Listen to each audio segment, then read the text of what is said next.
네, 윤석열 검찰총장 당시 검찰의 고발 사주 의혹에 대한 공수처 수사가 속도를 내면서 이 사건이 다시 수면 위로 떠오르고 있습니다. 그런데 동시에 박지원 국정원장도 입건이 됐습니다. 고발 사주와 별개로 이를 언론에 제보하도록 사주했다는 의혹에 대해서도 수사가 시작이 된 겁니다.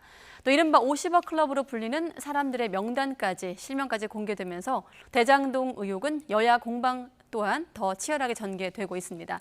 나이트 포커스 오늘은 박창원 장한대 교수, 이종우 시사평론가 두 분 나오셨습니다. 안녕하십니까?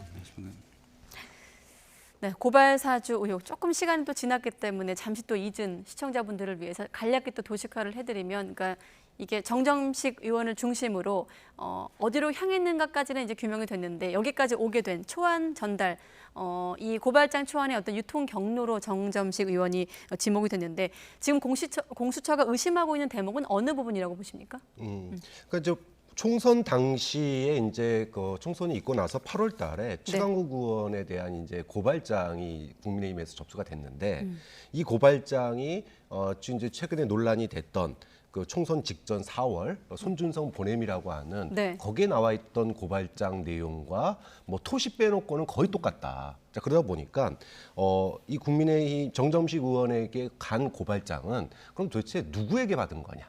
어떤 경로로 누구에게 받았는지에 따라서 4월 고소장과 만약에 경로가 같은지 또는 다른지에 따라서 이 소위 그 고발 사주라고 하는 사건의 어떤 실체에 다가설 수 있는 또 다른 길인 거죠. 그렇게 되기 때문에 정점식 의원이 이걸 입수한 경위를 찾기 위해서 당시에 뭐 보좌진으로부터 받았다 뭐 이런 얘기를 했기 때문에 그럼 그 보좌진은 누구로부터 받았느냐 뭐 이런 것들을 이제 조사하기 위해서 컴퓨터라든지 휴대폰 이런 부분들에 대한 압수수색이 오늘 실시가 됐는데 결과적으로는 찾지는 못했다고 합니다. 이게 본다면 지금도 이제 뭐 손준성 보냄이 조작되지는 않았다까지는 확인이 됐는데 그렇습니다. 여전히 그 다음 단계는 못 넘어서고 있고 또 정정식 의원도 정정식 의원에서부터 나왔다는 건 확인이 됐는데 여전히 정정식 의원의 오늘 압수수색에서 또 빈손으로 돌아왔기 때문에 과연 공수처가 검찰로부터 이첩받은 이 사건의 어떤 실체 또는 진실에 다가설 수 있겠는가라고 하는 점이 뭐 여전히 이제 관심 포인트가 될 거고 이 결과에 따라서 대선에 영향을 줄 수 있기 때문에 대장동 의혹과 또 다른 한 축으로서 대선 변수가 이제 공수처에서 본격적으로 시작됐다 이렇게 또 볼 수도 있겠죠. 네, 그러니까 초안을 누군가한테 받았고 그래서 당무감사실에 넘겼고 실제 고발로 이어진 것까지는 이제 확인이 되고 있는데 앞서 저희가 말씀을 나눈 대로 손준성 검사, 또 김웅 의원, 또 제보자 조성은 씨 여기로 연결되는 그 고리를 좀 찾기 위한 과정이겠죠? 네, 그렇습니다. 이제 두 파트죠. 하나는 실제로 8월 달 말씀하셨지만 8월 달에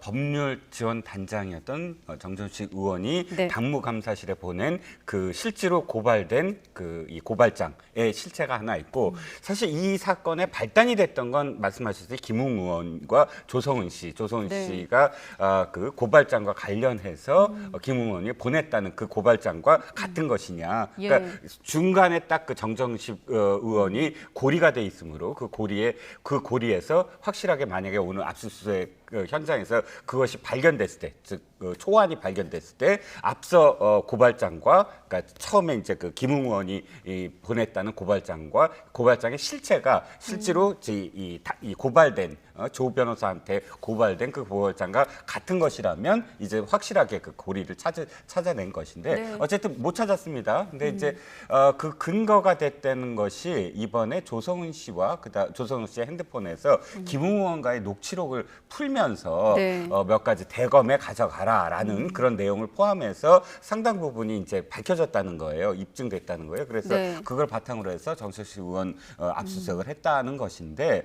결국 뚜렷한 어떤 증거를 못 찾은 게 아닌가라는 거예요. 왜냐하면 김웅원이나 혹은 정정식 의원 압수수색을 한 시기가 사실 회기 중이거든요.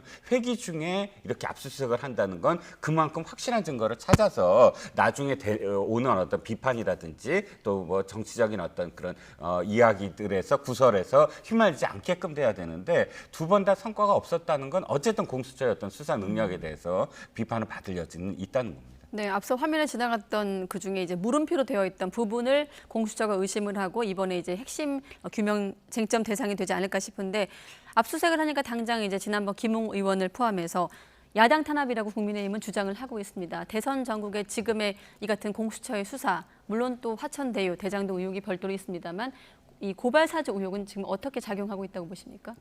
뭐 저는 고발 사주 의혹이나 대장동 의혹이나 대선과 관련된 측면에서 본다면 지지층에게는 진영 논리 효과로 그대로 이어지고 있다고 봐요. 그러니까 고발 사주 의혹에 대해서 비판이 있을 때도 야당 지지층, 보수 지지층은 이거는 정권의 농단이다 네. 이렇게 얘기하면서 후보나 당지키기에 나섰던 거고. 대장동 사건으로 이재명 후보가 타격을 받으니까 또 민주당 지지층은 또 결집하는 모양새를 나타내잖아요. 그렇게 보니까 뚜렷한 후보와 직접 연관성이 있는 증거가 나오지 않은 상태에서의 그런 논란들만 이어지다 보니까 이것이 아직까지는 뭐 대선에 영향을 미치지 못하고 특히나 경선 국면 아닙니까? 그러니까 예. 당 내부의 지지층을 대상으로 한 경선 국면이다 보니까 더 또렷하게 이게 지지층 결집으로 오히려 이제 현상으로 나타나고 있어요. 근데 다만 이제 수사가 진행된 지가 이제 얼마 되지 않았고 앞으로 이제 후보가 확정이 된 다음에 대선까지 가는 길이 몇 달이 남았습니다. 그러면 대장동이 됐든 아니면은 고발 사주 의혹이 됐든 뭔가의 연관성 있는 증거가 나온다면 이것이 미칠 여파는 또 다르다고 생각해요. 본선에 가게 되면 진영, 그러니까 양쪽 진영에 속한 지지층은 변하지 않는데 누가 그러면 그때는 캐스팅 보드를 지느냐? 흔히 얘기하는 중도층 또는 무당층 이분들이 캐스팅 보드를 쥐게 되거든요. 네. 그럼 이분들은 두 개의 의혹이 있다면 그 의혹에 어떤 뭐 정치적인 주장 이런 걸 빼고 구체적으로 수사 결과에서 나오는 증거를 가지고 국민들이 판단할 가능성이 매우 높다. 그렇게 본다면 향후 지금 공수처에서 수사하고 있는 이 고발 사주 문제나 아니면은 지금 이제 검찰에서 또 경찰에서 조사하고 있는 대장동 문제나 여전히 대선의 핵심 변수다. 이렇게 봐야 되겠죠. 네, 사실 지난달 9일 이제 고발 사주 의혹과 관련해서 윤석열 전 총장은 같이 손 검사와 함께 피의자로 입건이 돼서 수사에 착수하긴 했습니다. 그러니까 이런 부분들이 앞으로 진영 논리와 함께 또 대선 경선에 어떤 영향을 미치지 함께 지켜보도록 하고 또 한 가지가 제보 사주, 이른바 제보 사주 의혹 아니겠습니까? 박지원 국정원장이 입건되기도 했는데 이 부분은 지금 어떻게 좀 파장이 일으켜질까요? 일단 저는 역대 최초라고 봐요. 수사기관에서 대선 이 선거 중에 야권의 유력 후보와 그다음에 현직 국정원장을 동시에 입건한 상황이거든요. 그러니까 야권의 유력 후보도 역시 사실은 BBK 때도 그렇지만 굉장히 힘들었잖아요. 그 수사를 하는 과정, 특검이 되는 과정 네. 이런 것들이 왜냐하면 선거에 영향을 미친다 해서 검찰은 언제나 거리를 두었는데 이번에 공수처가 아예 뭐 하루 만에 그냥 입건을 해버렸습니다. 저는 박지원 국정원장 충분히 그때 사실 이 의혹이 굉장히 많았잖아요. 첫 번째는 조성은 씨의 입을 빌려서 그 보도 날짜가 원장님과 자신이 원하는 날짜가 아니다. 아무리 말을 실수했다고 하더라도 실언이었다고 하더라도 그 표현 자체가 갖고 있는 어떤 무게가 좀 다르고요. 또 보도 시점과 아주 그 관련이 있는 그런 날짜에 두 번씩이나 조성은 씨가 박지원 원장을 만났다. 조성은 씨 입을 빌어서도 한 달 동안 굉장히 고민이 많았다. 즉 자신이 지금 앞으로 몸담고 있는 정당에 대해서 반하는 어떤 내용을 지금 제보를 한 셈이 됐고 또 실질적으로 그 공익 제보자가 되는 신분이 되잖아요. 네. 이렇게 고민이 많은 순간에 박지원 원장을 만났는데 이런 고민을 하나도 이야기하지 않았다라고 부인하는 것이 과연 얼마큼 설득력이 있느냐 이런 것과 관련해서 어쨌든 그 고발이 됐고 양쪽 다 고발을 했는데 한쪽만 입건을 했다? 그럼 또 정치적인 어떤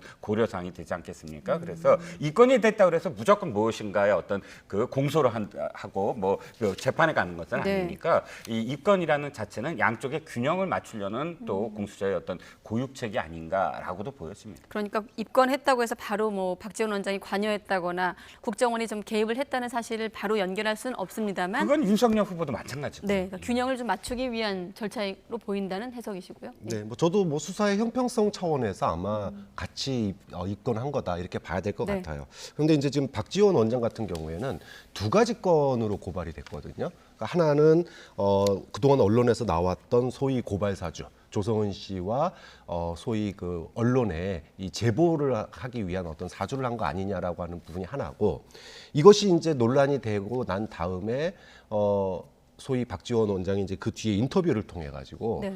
호랑이 꼬리를 밟으면 가만 안 있겠다 이러면서 엄포를 놓으면서 한 말이 당시 그 과거에 있었던 용산 세무서장 그 무마 사건 이걸 가지고 마치 이제 윤 전 총장이 여기에 개입돼 있는 것처럼 이렇게 얘기를 했거든요. 네. 그러니까 이 부분은 사실은 국정원의 정치 중립과 관련된 부분이에요. 그 원장에 그러다 보니까 사실은 고발 사주 의혹은 두 사람이 아니다라고 부정하면 뭐 녹음돼 있는 것도 아니고 밝히기가 굉장히 어렵습니다. 그런데 사실은 두 번째 언론과의 인터뷰를 통해서 마치 자기가 다 증거 가지고 있고 이런 식으로 한 부분들은 네. 이거는 굉장히 굉장히 법적인 책임을 져야 되는 그런 부분이 따를 수 있는 부분이기 때문에 예. 제가 봤을 때는 고발사주 의혹은 아마 윤 전 총장의 개인만큼이나 밝히기 어려운 또 증거도 없는 그런 의혹 수준으로 끝날 가능성이 매우 높고 다만 박 전 원장의 언론 인터뷰는 이 부분은 법적인 논란이 충분히 될 수 있는 부분이기 때문에 박 전 원장의 리더십 또 어떻게 보면은 정말 말 한마디로 국정원의 어떤 정치 개입에 이제까지 문재인 정부 들어서서 국정원 개혁을 했던 그런 것들이 한순간에 국정원장의 말 한마디로 물거품이 돼버릴 수 있는 또 그런 어떤 위험성도 있기 때문에 좀 이 부분은 좀 유심히 지켜봐야 될 부분인 것 같습니다. 네, 알겠습니다.